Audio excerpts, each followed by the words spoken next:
Thank you very much, ladies and gentlemen. Let's take our seats. Thank you.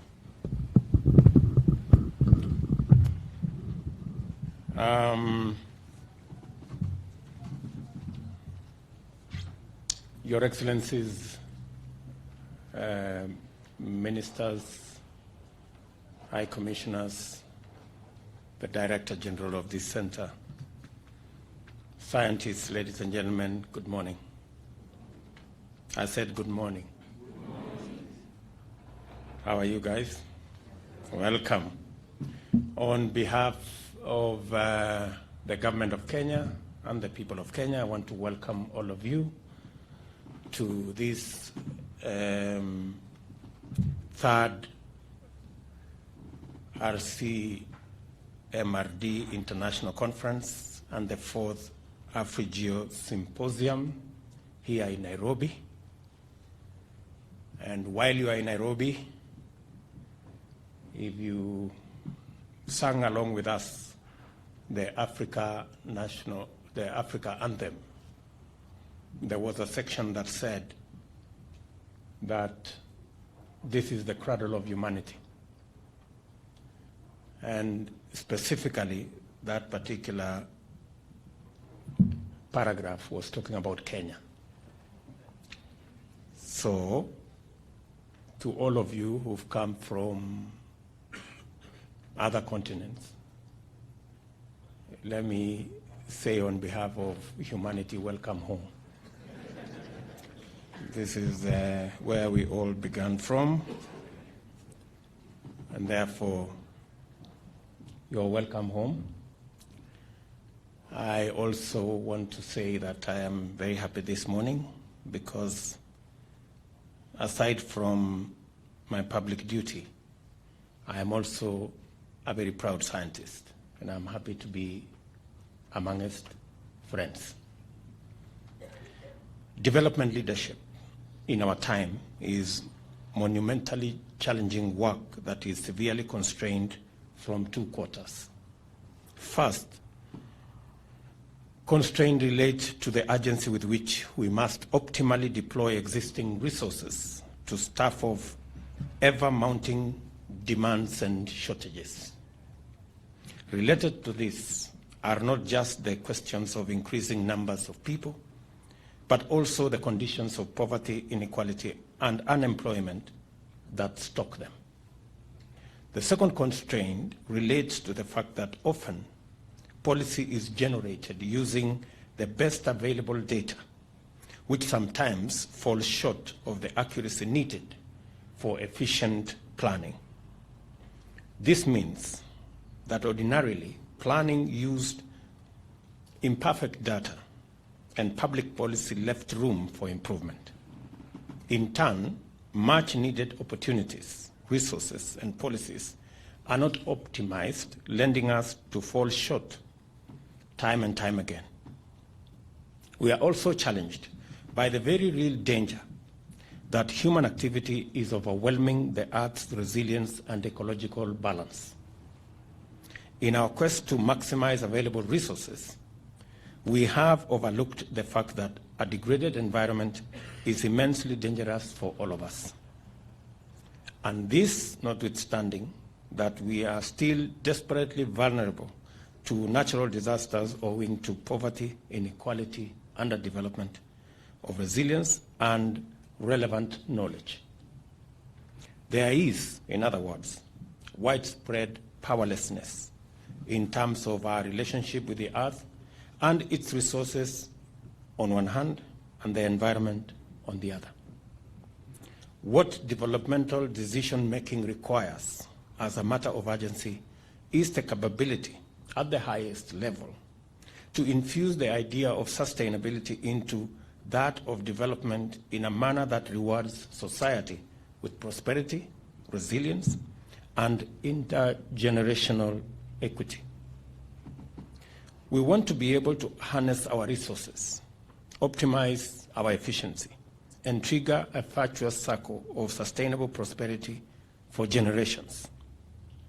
In the short term, we want to be emancipated from vulnerability to natural disaster, environmental adversity, and attendant climatic intricacies that frequently lay waste the achievements and the hopes of nations and peoples.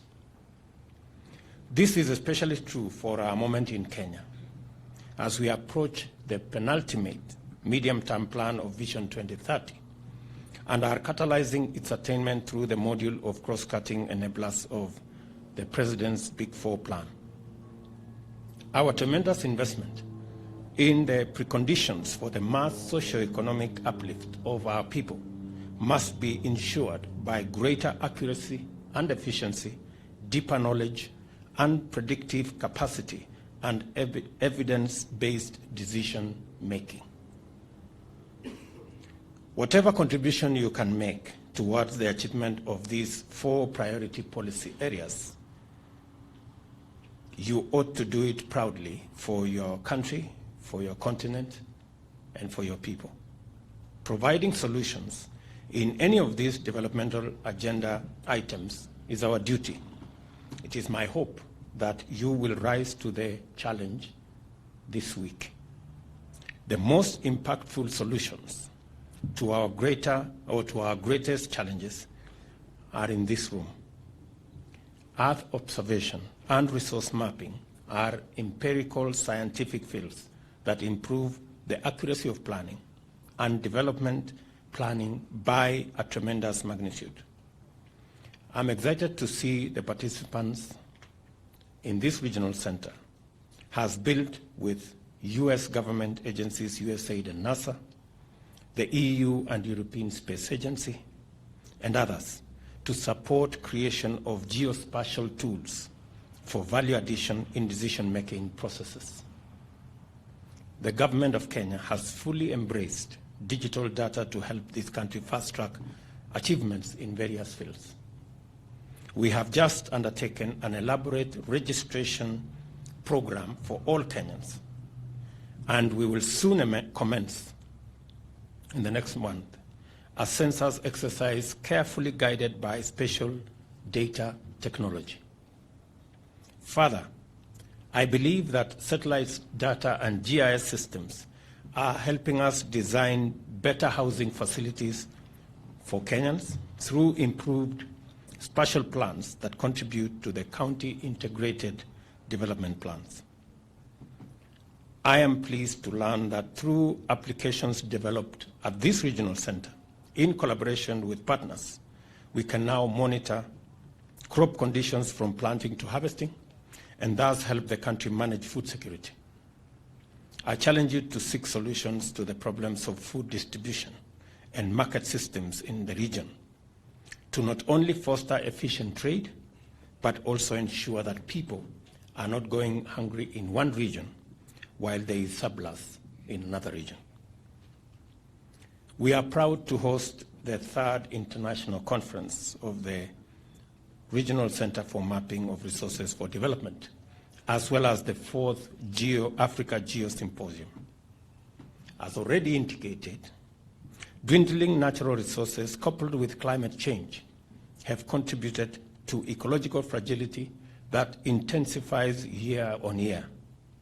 There is a strong movement urging greater focus on the anthropogenic dimension of climate change.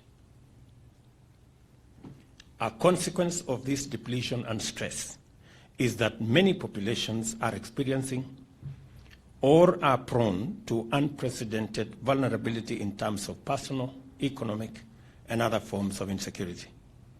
Government is challenging at best at these times, and under conditions of mass precarity, the challenges can be overwhelming.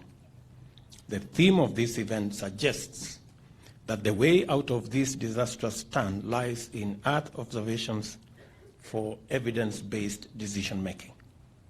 In other words, we are able in this forum to demonstrate the potential of digital data, analytics, and spatial information in efficiently addressing challenges from pollution mitigation, disaster preparedness, drought and famine, insecurity and conflict.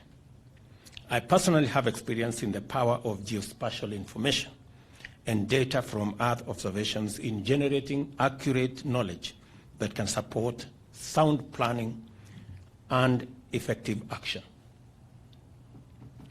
My PhD work drew on ASTER and Landsat data to show the extent of the impact of land use on the Saiwa Swamp Sanctuary, and we were able to identify and measure relevant variables with an accuracy that is simply empowering. With our rising population, intensifying urbanization and industrialization, we are going to be an even more water-stressed society, all things being constant.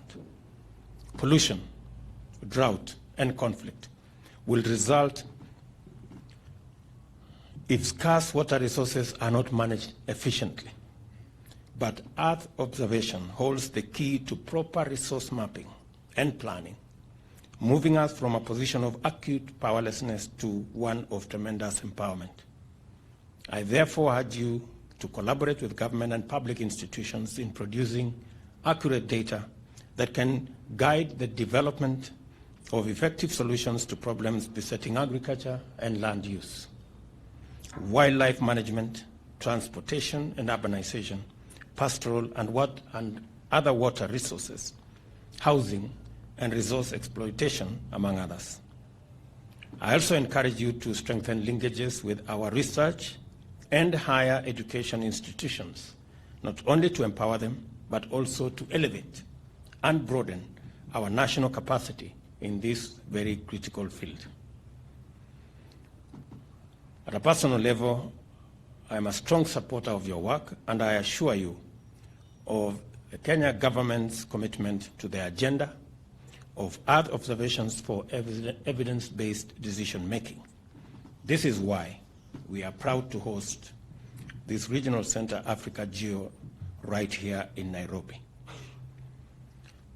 And before I make my last statement, maybe it's just good for me to say two things. Number one is to say that society is moving to information or knowledge-based, technology-driven development. And as policymakers, the best policy interventions can be achieved if you have the most accurate information to work with. And the most accurate information is information that is researched, information that is backed by knowledge and evidence, so that we avoid guesswork and trial and error and myths. And part of wrong diagnosis and sometimes wrong interventions is not because the policymakers are stupid. It's because they are working with information that is either outdated or that is not researched and that does not have evidence behind it. And therefore, it is my position that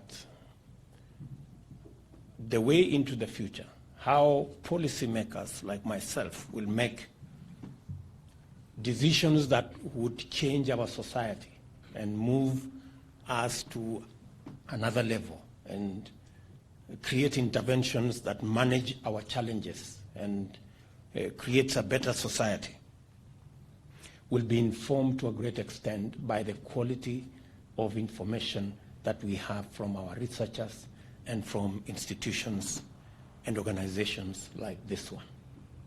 And therefore, you occupy a very central position in the quality of decisions and interventions and policy decisions that policymakers will make if we get the correct, up-to-date, accurate information to work with. And I'm saying this from a position of experience. When we were working on drought, and I'm happy USAID, have said this. When we were working on how to manage loss of livestock, because in my other life I was a minister for agriculture, and we thought long and hard, how do we provide an insurance scheme for our pastoralists? And it is when we got geospatial information on how do we trigger payments of insurance to our pastoralists, at what point, so that we don't make it subjective. We have accurate, up-to-date information on when we can declare drought and when we can declare it's time to intervene. GIS, geospatial information came in very handy. And last year, for example, we intervened in 5 counties using this technology and working with development partners.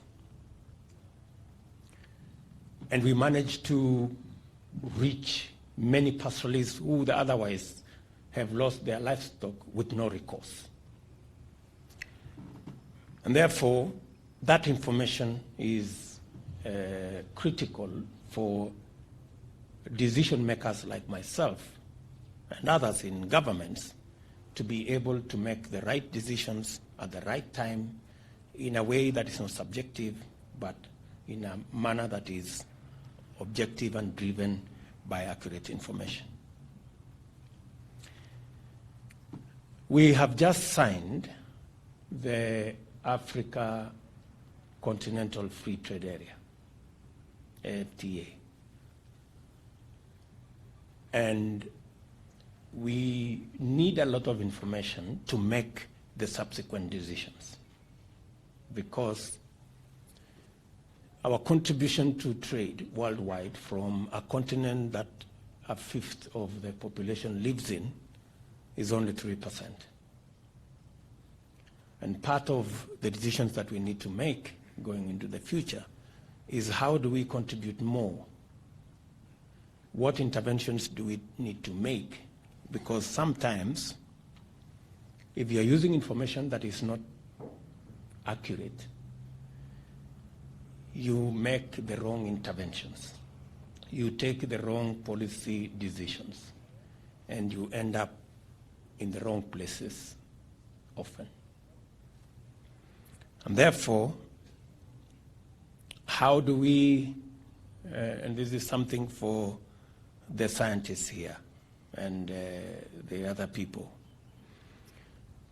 how do we increase our productivity in this continent?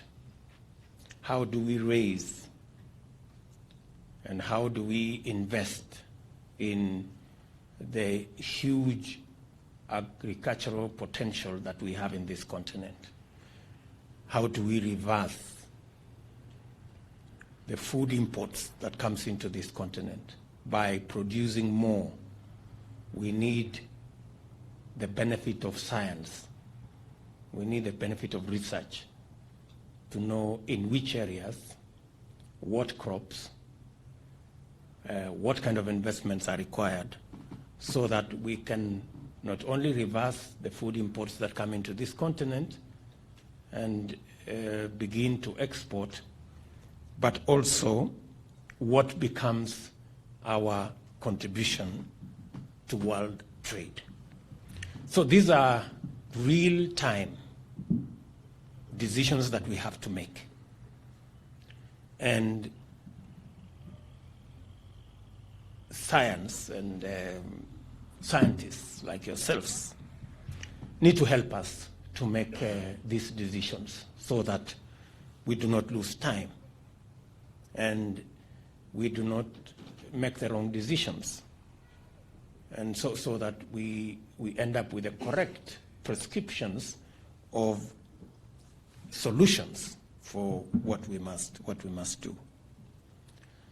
And so that's really my request to this institution. I had a small intervention with the Director General and knowing very well the value and the quality of the training that goes on in the training institute as part of this institution, I've undertaken to him that we will find, as government of Kenya, what interventions we can make to make sure that the students who are here have access to grants and bursaries so that we can expand the numbers that are generated. And we can create more human capital that can help us make the correct decisions and provide interventions that would give us the right policy decisions.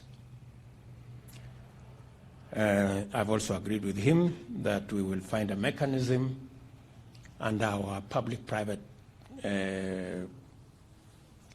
partnership program to see whether we can work together to provide housing and hostels so that students from other countries can also find admission in the college that is here.